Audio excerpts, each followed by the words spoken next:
y dos, y dos, una, y dos, una, y dos. Hello, and welcome to Cortesnyc Livestream podcast. This is a bi-weekly show broadcasting out of New York. It is hosted by myself, Cortesnyc, and Carla de Puerto Rico.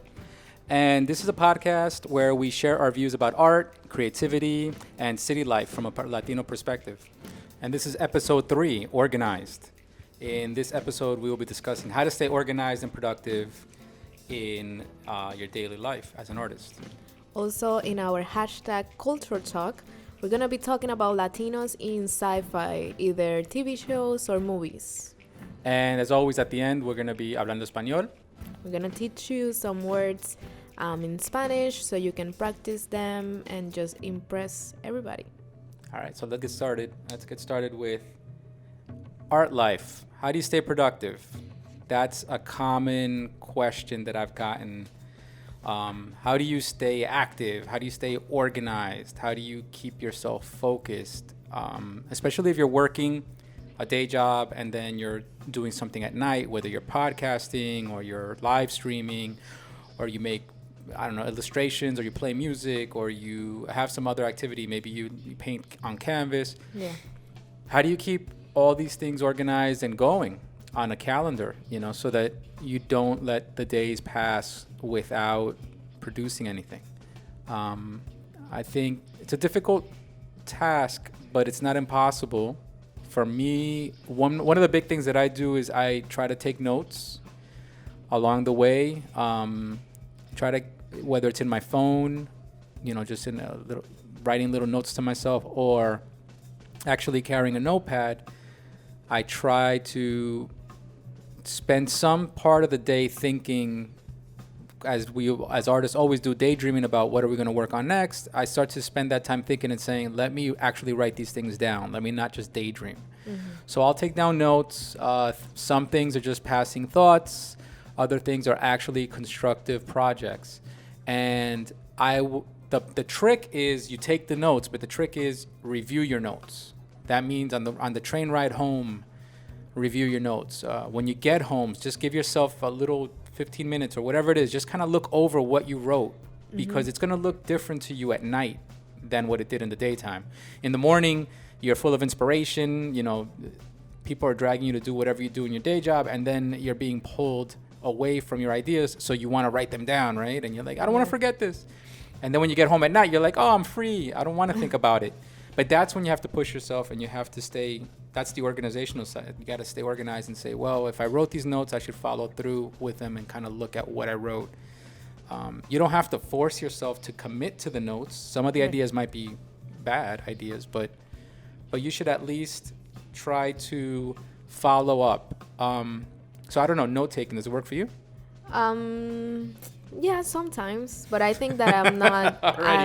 Already we're not convinced. Yeah, I'm not really that organized. I wish I was a little bit more organized in the sense of, taking notes and keeping myself creative and open to just write down ideas. Sometimes I just think about things, but I just leave it like that. I don't follow up.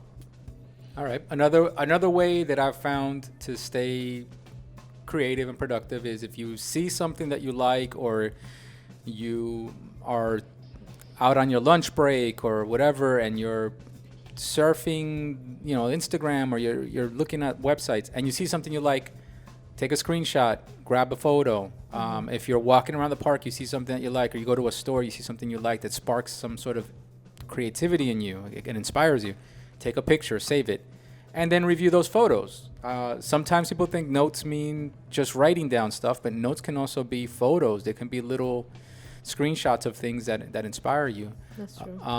Another thing that I like to do is, and some people like doing this, is just dig around websites, or whether it's Instagram or Pinterest or Facebook, but Facebook doesn't help that much because nowadays it's just full of drama. But if you look on, let's say on Instagram or Twitter, and you look up every once in a while, look at hashtag, something that you're interested in. Let's say if you are an artist and you're into Japanese art and a specific time period, then maybe look into Instagram and look at the hashtag for Japanese art, or if it's a specific time period, 19th century Japanese art, just look at that hashtag and see what is being posted under that hashtag. And because it's such a live medium, the Instagram, let's say, for example, is a very live medium, people are constantly posting and updating, you're going to see new ideas coming up. And those new ideas will spark creativity in you, obviously. It's going to spark ideas for you. And you can even connect with those people and then maybe maintain productivity going on. That also, sharing each other's work. Let's say if you're into sketching donuts, you put it like, and you look up hashtag donut art, or art, donut sketches, you might find somebody that's doing this, and it might spark your creativity and be like, oh wow, other people are doing this thing that I like to do. I think for me, Instagram works for recipes and food. I've gotten more into the kitchen and trying to create different stuff because I get a little bit bored of eating the same thing over and over again. Yeah. So on Instagram, you do get, depending who you're following, obviously, but you do get different inspiration for that. Also makeup, and getting into makeup, Instagram also helps a lot, and YouTube a lot too. And also because I sing, looking into people's page when they're posting videos of them singing or maybe doing a cover, that's very, very nice. Yeah, on Instagram. Oh, okay, gotcha. Because you get like the little videos of 1 minute, and then you can follow them on the YouTube or anything like that. So that also helps you to see, maybe, okay, they're singing this song, maybe I can try it. Right. Okay. All right. So so far that's all good on the subject of trying to find inspiration, right? So now let's say if you found a lot of inspiration and you're that artist, and I know a lot of artists like this, I have a lot of artist friends. Let's say you have an entire shelf filled with papers and notes, and you got notebooks filled with notes and notes and notes and notes. And you have your phone is filled with photos and photos and photos that you've collected. So what do you do with all this stuff now? How do you stay organized, right? So some of my tips on staying organized would be set short-term goals and long-term goals. Take some of these notes and things and set them up into projects that you can do on the short term, and pick maybe 2. Don't go into like, I'm going to do 4 projects at once. No, try to keep it like, let's say 1 or 2 projects that you can do now. Things that you could actually do. If I asked you to do it right now, you could actually start doing it right now. So you want to set up those 2 things. You want to identify what are those 2 projects that you can actually work on right now. Then the other projects, you set them up in like, well, this I can do in a month. This I could do in 2 months. And you start setting up all that reference and all that research and all that writing that you've done, and you put them in a folder, or put them in a, whatever it is that you got to put them in, or even if it's on your computer, put them in a folder on your computer and set them up and call them whatever they might be, name them whatever they are, but categorize them in subcategories, like this folder is for my short-term projects and this is for my long-term projects. That kind of helps you to conquer that feeling of being overwhelmed by your creativity. A lot of us are so creative that we got so many ideas, we want to do everything, and we end up doing nothing. So that's important. I think. Then also, I guess, well, like you're saying, distribute your time, let's say, during the year, because sometimes, like you said, we have different stuff going on. Maybe in this specific time of the year, you're gonna be, you're gonna have more time to do your project. So maybe think about, okay, that time where I'm gonna have these days off, I'm gonna be focused on completing these tasks, the things that I have to do by that time. True. And maybe that way you will not feel like, oh my God, I have all these ideas and I'm doing nothing, but you are actually setting up the time to do them and complete them correctly. That's true. Another stage would be, you have first all your inspirations, you have all your notes, all your photos. Then you're very organized. You have all your folders and categories, and you're like, this is my short-term projects, these are my long-term projects. And like how you just said, the next thing is scheduling them, right? Looking ahead into your calendar and saying, when is my next big vacation break? When is my next big extended weekend? You know, and looking forward to planning ahead to use those free days to do that project. And that might mean you have to sacrifice that weekend away at the beach or something. You know, you might have to sacrifice that weekend doing something that normally would just pop up, and your friends would be like, hey, let's go do this fun thing. And then you, if you really are serious about being an artist, you would have to be organized and productive and say, well, I have plans that weekend. You don't have to explain yourself. You don't have to say, hey, I have plans that weekend. I'm going to stay in and draw, or I'm going to stay in and work on the computer, because that sounds really boring and makes you sound like a monster. But you should be able to say, I have plans that weekend. And that should be enough for you to acknowledge them as serious plans. And that'll get you productive. That'll give you those days that you need, that free time that you need to maybe get up in the morning on a completely free day, have that cup of coffee, you know, get that comfort food going, whatever it is, pizza or whatever, and like just sit down and curl up and just really, you know, get that work going, whether it's on a laptop or drawing or painting. You know, a full day of work on a free day that you've planned and given yourself, that is like the best feeling. And I'm sure that at the end of the day, you know, you're going to feel satisfied because you gave yourself a full day instead of just squeezing in 2 hours at night or 3 hours at night. But the only way to get those days is to plan ahead. You got to sacrifice those weekends, you know. And also to have the motivation to wake up and do the work, because sometimes working at home, it can be tough. You just want to lay down. You just want to Netflix and chill and take a nap every 5 minutes. But that's also another thing that you have to think about. You really have to be motivated to do whatever you want to do.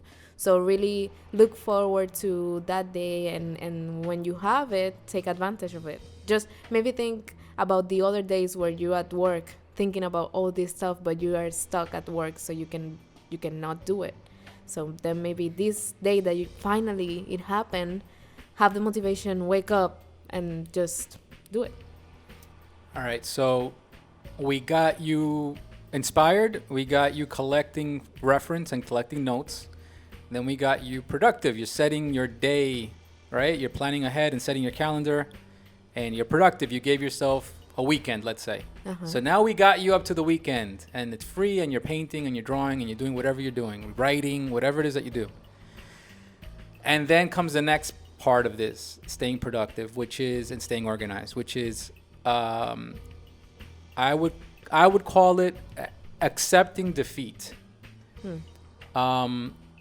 Every little weekend is not a war. It's just a small battle in a bigger war. You're not going to win that weekend. You're not going to complete the entire thing that you wanted to do. It's just impossible. Unless if it was like a something that takes 1 hour.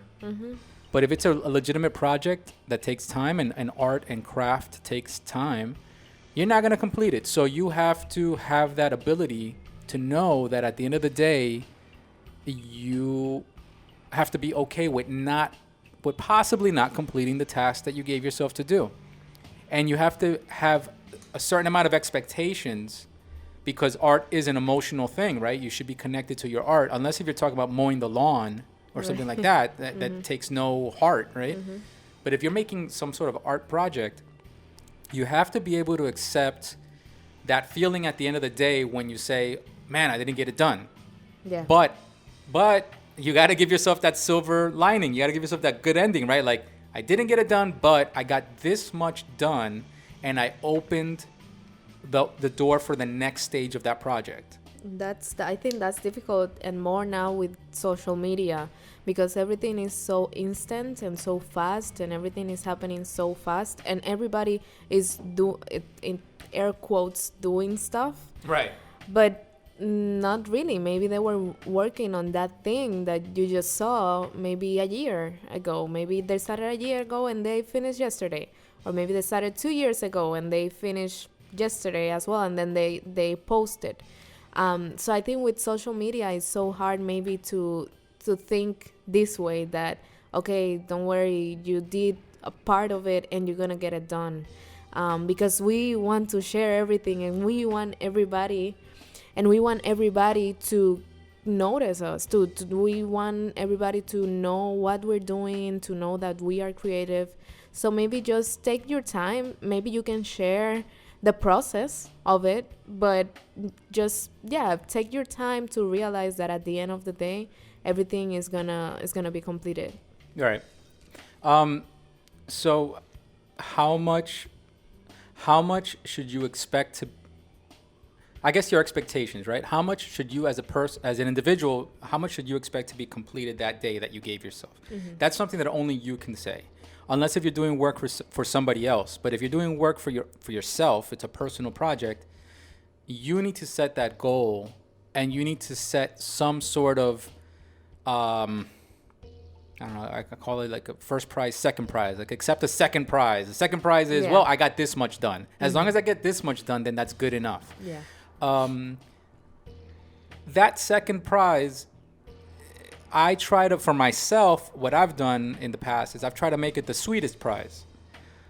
I try to reframe it in my brain, and I think this is the first time I'm actually vocalizing this, but I try to put it in my mind like this. The first place prize is that I'm done, right? And I'm free and I'm done. But that's not as sweet as the second prize. And I try to make the second prize sweeter. The idea that I'm almost done, I enjoyed what I did, and I still have more to do. I can still enjoy it more. I can look forward to doing one more day of it, whatever that day might come, or maybe 2 more hours of it and I'm done. And I'll do it during the week, or I'll do it on my next break or whatever. And just setting that mind frame that almost done is better than done has helped me get through a lot of hurdles, where almost done leaves me with that energy to look back and say, oh yeah, that little thing that I just have to do. And that is more exciting than being done for me. And obviously if I'm done, it's great because I can move on. But you have to kind of trick yourself into thinking that almost done is better, so that you have something to look forward to. If you have your whole blueprint laid out, right? You have a majority of the project done. You have your schedule laid out. You have all your notes and everything. Then you don't have to do any of that work. All you have to do is show up and perform. Show up and be the artist that you are. That's the best feeling. That's why that almost done feeling is actually something that I enjoy a lot. When I'm almost done, what I try to do is I try to leave the work at a place that teases me to go back. If I'm drawing a character, I'll try to leave part of the face that I really want to see done. I leave it open. You know what I mean? I don't finish that part. If I'm painting, I try to leave that section that keeps me wanting to see it finished. I leave that section blank. That's a good tip. So that way I know that it's teasing me to go back and want to finish it. Yeah. Is this 100% fail-proof? No. There's times where, I end up frustrated. Of course, like everybody else, you end up frustrated and you're like, oh, what happened? I didn't finish. But I think it's a good technique to keep yourself motivated. I mean, that's the concept. The theme right now is how to stay motivated, how to stay productive, how to stay organized. Yeah. If I'm doing a painting, I'll leave my brushes where they are. I'll leave my colors where they are. I'll try to leave a little bit of a mess on the table so that it teases me to go back and say, either I'm going to clear that table or I'm going to go finish it and clear the table. But I got to do something with that table because it's a mess right now. And that helps me to go back. If I'm working on a piece of music, I'll lay down some basic bass line or guitar or something. I won't finish it. I'll just kind of do enough to tease me, give me a little bit of the rhythm, and I'll be like, oh, that's interesting. I like that drum beat, and I like the way that sounds. Enough that if I open that file up in a week, it sounds fresh to me. It sounds new to me. I'm like, wow, that's really exciting. And that's, I guess, the next part of this this conversation that I'm gonna say is, allowing time is not a bad thing. Too much time is just procrastination. But allowing a little break between working on a project is a good thing.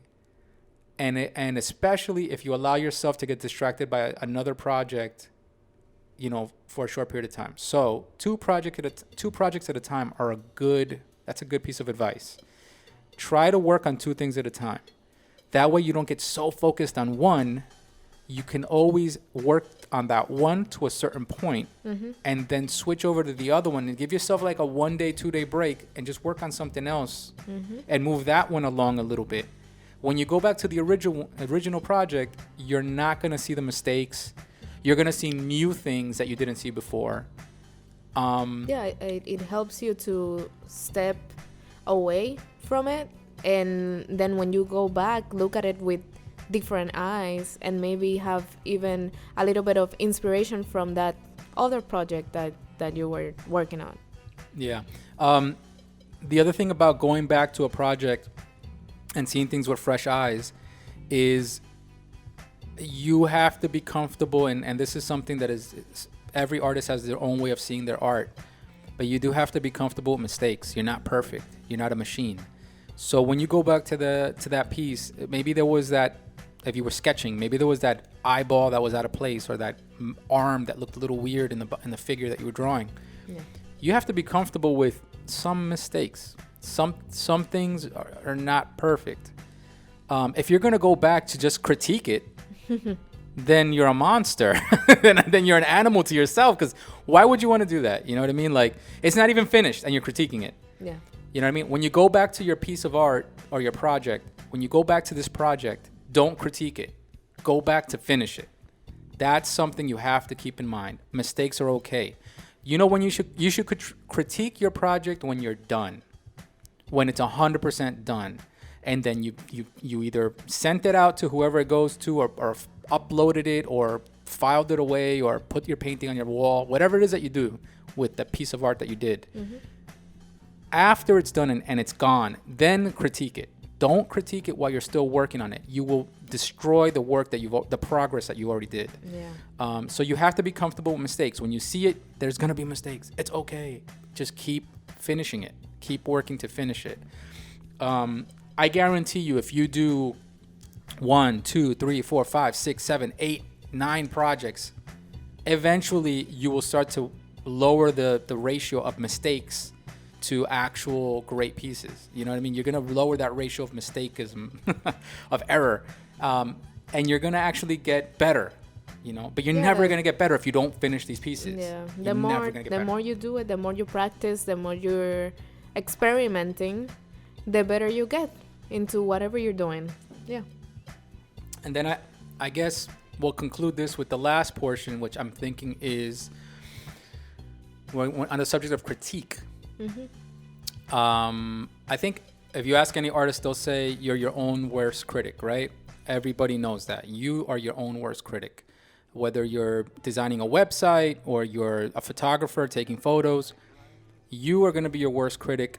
Don't bother being that. Let there, especially now in social media, there's critics everywhere. There's critics everywhere. You do not need to be another critic adding to the pile to yourself. Yeah, that's so tough because you want to present yourself as something perfect or as something almost without mistakes.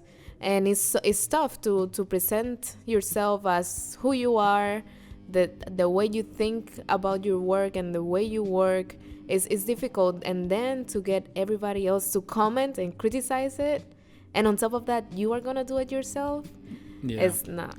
So being your own worst critic is a problem. It defeats all the organization, everything we just talked about. Being your own worst critic, think about it this way. That side of you is going to destroy all the reference that we did, all the months of taking photos and taking notes. Are you really going to let this last minute Jack come in and tell you, hey, this looks horrible. Hey, why'd you do the colors like that? Or why'd you do the line? You know, like, why are you going to let that destroy all the work that you did?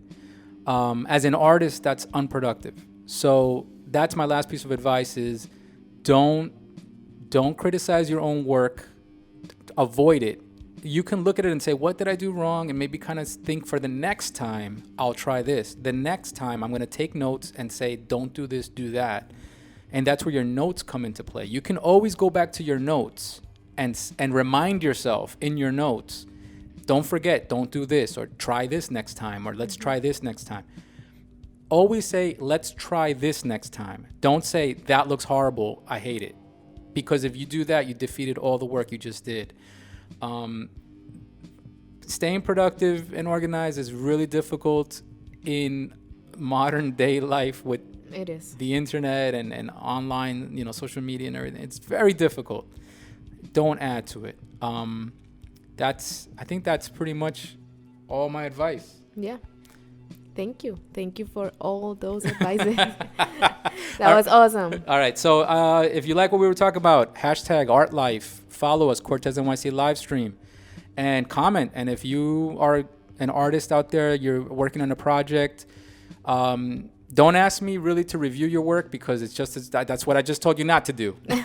Don't ask for an art critic. But if you want to share something you're working on and you want me to just know about it, or you want me to, or you just want to say, hey, you know what, I agreed 100% with what you're saying, or maybe you have some advice for the listeners, how to stay productive, how to stay organized, throw it at me. I'm always open. I have my ears are wide open for any new information. That's what we're in right now, is the age of information. So #Cortesnyc Livestream. All right, guys. Pero si no estás haciendo todo igual, no tiene ningún color el paso que hace. Separa menos tiempo. 1, 2, 3, 4, 5, 6, 7, 8, 9 y 10. So now onto our second section, culture talk. All right, so for this section, Culture Talk, we are going to be talking about Latinos and Latino actors and Latino characters in sci-fi. This is a subject that I've had different conversations with people about over the years.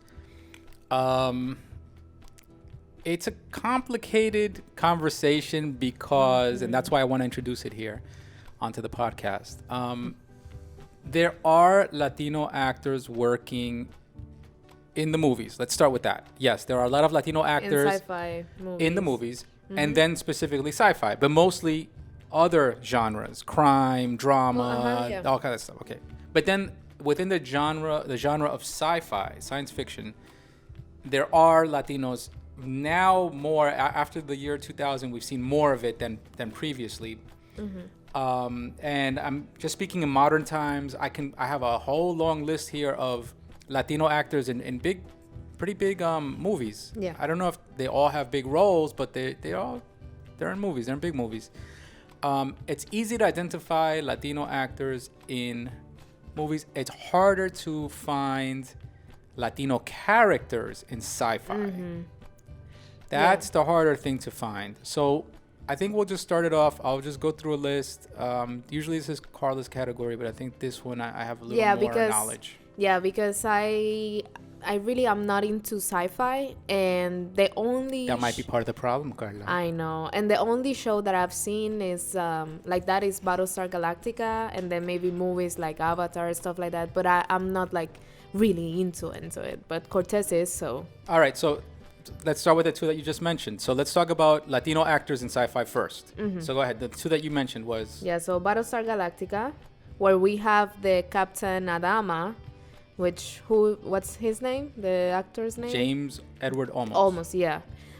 So in the TV show, he was the captain of the crew, and he was a very important character in the TV show. But he wasn't really like Latino like that. I think the name was kind of Spanish or Latino sounding, but then his whole family, they all looked white. So it wasn't really like they were portraying Latinos or the Latino experience. And that's why he's in our first category of just Latino actors in sci-fi, not necessarily playing Latino characters. So in Avatar, who was the actress? Zoe Saldana, and then you also have Michelle Rodriguez. Oh, that's right. She was like the one that was going into Avatar. And Correct. then Zoe was an Avatar. So Zoe Saldana and Michelle Rodriguez for an Avatar. Yeah. Then let's keep going. I mean, I don't know if Michelle Rodriguez spoke any Spanish at all in that movie. I don't know if she even made a reference to an accent. No, at all. No, she was just part of the army or something. She was a tough girl. Yeah. Okay, so then continuing, let's go. I got Jessica Alba in Fantastic Four. Definitely not playing any kind of Latino touch in there. No. Gina Torres in Firefly. And Serenity. She's very attractive. She has the curly hair. She has the Afro-Latina look. But I don't think that she played anything really Latina Latin like that. at all. Then you have Benicio del Toro in Guardians of the Galaxy as the Collector. Benicio del Toro is a great actor. He's Puerto Rican, right? Is he Puerto I Rican? think he has something Puerto Rican, but Okay, and he plays a character, but he's not necessarily a Spanish character. yeah. Then you have Jimmy Smits in Star Wars playing Senator Organa, which is Princess Leia's father. I don't know how Jimmy Smits, and then you got Princess Leia, the daughter.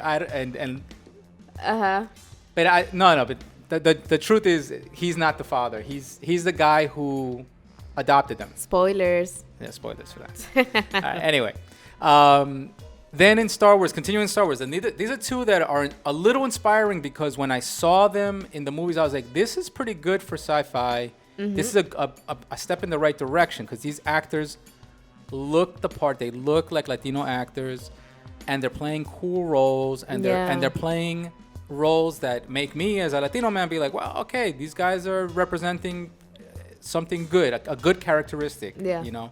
And they still have a little bit of an edge to them. They're not like perfectly, you know, they're not the blonde hair, blue eyed heroes. You know what I mean? They're heroes, but in their own way. So we have Oscar Isaac in Star Wars: The Force Awakens and in The Last Jedi. I didn't know. I had to really look into his Wikipedia to find out what's his Latino background and what is it. But he does. But in the movie, I think he kept the accent going. Like if you Oscar Isaac. Yeah. Wasn't him? No, I think you're thinking of Diego Luna. That's my next one. Oh, okay. Well, Diego Luna is what was in Rogue One. So Diego Luna, yes. Diego Luna, there's no denying his accent. He kept the accent going. And I think that was, if it wasn't for Oscar Isaac, I don't know if Diego Luna could follow up that way. I don't know when they filmed these movies, but it felt like first we got Oscar Isaac and then we got Diego Luna with the accent in space. And I was like, wow, finally I got an actual, you know, they don't explain why he has that accent. No, but then again, listen. Go ahead. No, but if you think about the story, it might make sense. Like they're not specifically telling you where they came from, but they're already in space. Well, I was gonna say it doesn't matter because in all of Star Wars universe, everybody has Earth accents. Everybody has a country accent, a Midwestern accent, a big city accent. Sometimes they try to give them like some sort of like a Jamaican-y, kind of like Caribbean-y accent. Sometimes they try to get like they have like a little like an Asian-y like they play with ethnicity in Star Wars. There should be no problem with this guy having a Spanish accent out of the blue. You know what I mean? Whatever. Yeah. But I think those are actually what I liked about those characters too is that they were fighting, like they were part of like the rebellion. The rebellion, and they were rebels. So that was really cool too. Yeah. All right. So those are some of the characters, some of the actors, Latino actors in sci-fi that, at least, especially with Diego Luna, are inspiring in a way. Now we'll get into the Latino characters in sci-fi. Yeah. The first time that I saw, and I'm a bit older than you and maybe a little bit older than the listeners as well, but the first time I noticed a Latino character in sci-fi, and maybe somebody out there wants to do some really nerdy searching and find other ones, but I don't remember really that many. So the first one that I noticed that I was like, wow, there's a Latino character in sci-fi was the character of Vasquez in Aliens, right? Aliens, the sequel. So the first one was Alien, and then the second one was Aliens. And in that movie, there was a tough Marine who was like the butchy, you know, Latina Marine, and her character was Vasquez. And then I remember whenever I talk about Latinos in sci-fi, people point to her as like, whoa, what do you mean there's no Latinos in sci-fi? Look, you got Vasquez. She's the only one. And I was like, yeah, but... and I would always like, kind of like, there was something weird about it. Turns out she's not even Latina. The actress was like a white actress, a white American actress. Trying to... They covered her freckles with makeup. They gave her brown contacts. Wow. They shaved her hair down. She put on the typical, you know, Chicano or Rican accent, you know, tough Latina accent. That's crazy. and totally played it off and convinced everybody that there was a Latino character in sci-fi. And to this day, it's a little weird. Why didn't they give that role to a Latina actress? Actually, now thinking about that, there's Rosie in The Walking Dead. She's Latina? Rosie. Oh, yeah. Yeah. But then that's horror. That's not really sci-fi, but it's kind of Latinos. So this is the thing. The reason we're talking about this subject, Latinos are not so associated with technology and the future. No, not at all. So yes, we are associated with horror and blood and machetes and killing. Yes. Mm-hmm. So it's not shocking to see a Latino in a horror movie. Latinos in sci-fi, you can count. That's why the list is going on. Yeah. Because you can count them with your fingers. How many Latino characters are in science fiction? Yeah. Latinos are known mostly, they're associated with crime, dramas, romantic movies, horror movies, westerns, old westerns, anything that has to do with the past. Oh, we're all in there, the Latinos. And we're always the bad guys, but the Latinos are all in there. Yeah, we're in the old West, you know? But science fiction is something that is limited to Latinos, and that's why I'm trying to make this list out here and get that information out there. And I want you guys to give me feedback and tell me, what do you guys think about this, listening to this? So anyway, that was the first character I noticed was Vasquez in Aliens, and it wasn't actually a Latina actress, but it was a Latina character, and that was good. It was a step in the right direction. And I think after her, Michelle Rodriguez wouldn't have a career if it wasn't for that kind of character on screen, because that's what Michelle Rodriguez portrayed later in life. Yeah. You know, after the years when she came onto the scene, she portrayed that tough Latina character. Yeah. All right. So the next one that caught my attention back in the day was Spy Kids. Spy Kids really caught my attention because it was the first time that I saw an entire family of Latinos. Carmen and Juni, and Antonio Banderas was the actor, and Ricardo Montalban was the grandpa. Yeah. And it was sci-fi, and it was fun. Yeah, and it was just silly, fun, lighthearted. That was inspiring. It was a silly little movie for kids, but it was inspiring. It was actually motivating. And I even got as far as to look into behind the scenes, because Rodriguez is the director. He did his own production and everything. He did his own music, his own production company, everything. And it was inspiring to hear how he wanted to put this together to represent Latinos in Hollywood. And even though, you know, his production company is not the biggest and he didn't do big things, but it left a mark. It left a mark. That made a mark. The next one that I have for actual Latino characters in sci-fi was a movie called Sleep Dealer. Sleep Dealer was a small indie film. I think it came out in 2006 or 7, but it was interesting. It was a Mexican character. I don't want to spoil the movie. I think if you guys haven't seen it, go check it out. Sleep Dealer. It was the first time that I saw a real sci-fi with a complex concept mixed with a complex social concept, because it actually deals with immigration. But it's handled in an interesting way that sci-fi can handle things. And that one I still think is a landmark for that, and I hope more movies like that come out.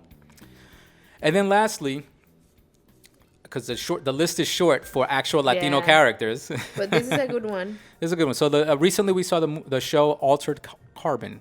On Netflix. On Netflix, Altered Carbon. And on that show, I didn't expect it, and I'm glad that they didn't hit you over the head with it.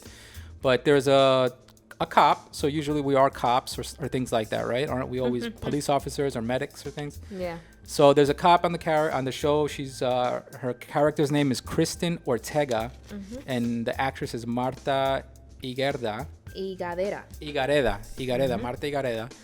And the character's tough. She's a tough cop. She's oh, go ahead. And they not only portrayed her as a cop, but they also, because this is a sci-fi, it's in a future, they kind of use whatever is going on in the society right now, culturally, in the Latino society, to take it to the future, to see how, with all this that is happening in the future, how it's going to relate and how the family is going to react to whatever is happening at that time, which is very interesting. Yeah, I also like, and you pointed it out to me, and I totally didn't catch it because but I should have, is that they really get into the family. Yeah. They get into her relationship with her mother. And how did you feel about that? I mean, that's Yeah, I mean, I think that it was, like I said, it was really interesting and special for them to include the view of a Latino family in a sci-fi show relating all these issues that I don't want to tell you about because you gotta watch at least the first episode and you're gonna get it. But it's really cool to see it because you usually don't see this. You see Asian or you see white people or African American, but you don't see Latinos and our whole cultural background presented. Yeah, that was good. So altered carbon, we're gonna recommend that one. Yeah. So you guys, if you have any Latino characters, I'm looking for Latino characters in That's sci-fi. what we're looking for. Not Latino actors, Latino characters. Mm-hmm. I'd be curious. Hit me up. Hit us on Instagram, #Cortesnyc Livestream. And on Facebook, Cortesnyc Livestream. All right, guys. You wanted me to teach you, right? This is street reality. Bueno, ahora sí, hablar español. Vamos hablando español. Y las palabras de esta semana son... The words for today are productividad, which means productivity. Productividad. That's a lot of syllables there. Productividad. Productividad. That's for the advanced. You gotta kind of be comfortable with that. Yeah, sorry guys. And then you have productivo, which means productive. Productivo. Productivo. I like that. Productivo means productive. Siempre productivo. Siempre produciendo. Okay, then we have organizado, which means organized. Organizado. Organizado. So you can say, me gusta estar organizado. Okay. O siempre estoy organizado. Yeah. Uh-huh. What? Very important. Speaking Spanish. Look at me speaking Spanish. Oh my God. Then we have balance, which means balance. Balance. Balance. Balance, balance. Balance. All right. And then we have Ciencia, Ficción. This one I never heard. Go ahead. Hit me again. Ciencia, Ficción. It's science fiction. Ciencia ficción. See, I think with all the sci-fi movies that I've seen, I don't think I've ever... Saying that. Yeah, I don't think it's never crossed my path to have to say it in Spanish. No, because we don't have it. Because we're not included in that genre. It's nothing for us. So, Ciencia Ficción. All right, so we got a little extra time here. Why don't we freestyle a couple of, that weren't on my list, a couple of words here. And let's see if you know them off the top of your head. In Spanish? You're going to say in English? I'll say it in English and tell me in Spanish. So, spaceship. How do you say spaceship? Ay, tú no sabes. Yo la sé y tú no sabes. ¿Qué? Nave espacial. Nave espacial. Cohete. Oh my God. A rocket. Okay. A space rocket. Exacto, iba a decir a rocket. So this is horrible. This is the worst of knowing 2 languages. Spaceship is nave espacial. That's the way I've heard it said in the past. Yeah.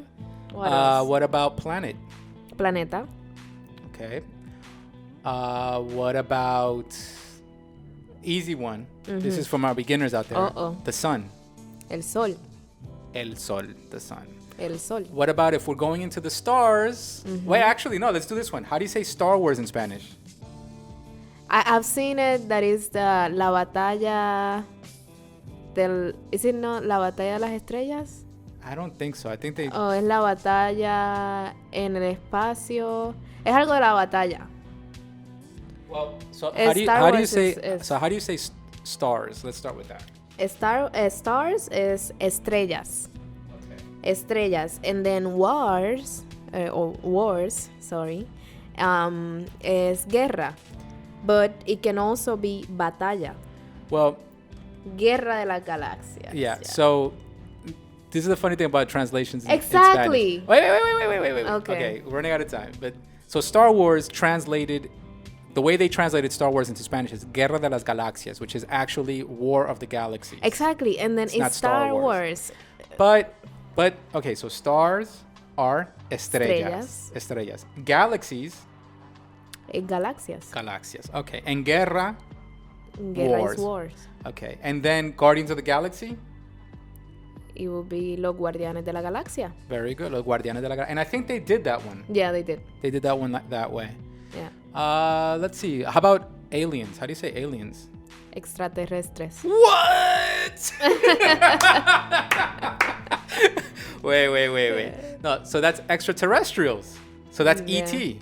Exactly. So aliens never really translated over, but No. ET did. Extraterrestrials. Sí, extraterrestres. O I call bullshit on America for calling those things aliens and then calling immigrants aliens. yeah. Yeah. It's yeah. Yes. You don't know why they did it. Yeah, I know why they did it. Because they're actually extraterrestrials. They shouldn't be called aliens. That's why they don't want to.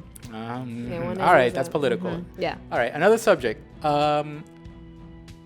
Let's see. What's another science fiction one? Word. Maybe Robots. How do you say robots? Robots. Huh? Robots. Robots. Yeah. All right, just a different accent on it. Yeah, Robots. robots. I think Robots. Yeah. All right, we're running out of time, so I think we'll leave it with that. Yeah. So that was it. That was it for episode 3 of Cortesnyc Livestream podcast.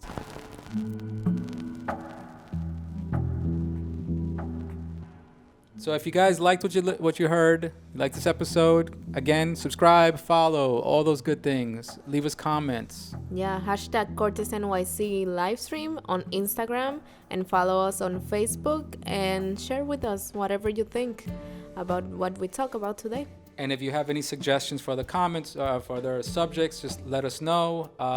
The next episode, episode 4, is going to be titled Inspire. It's all about inspiration. We're going to talk about how do we find inspiration in daily activities? How do you keep yourself inspired? Yeah. And then we're also going to be talking and sharing with you our favorite Spanish language movies, which there's a lot, but we're going to make a short and sweet list for you. Yeah. And as always, at the end, we're going to be Hablando Español. speaking Spanish. All right. So next time.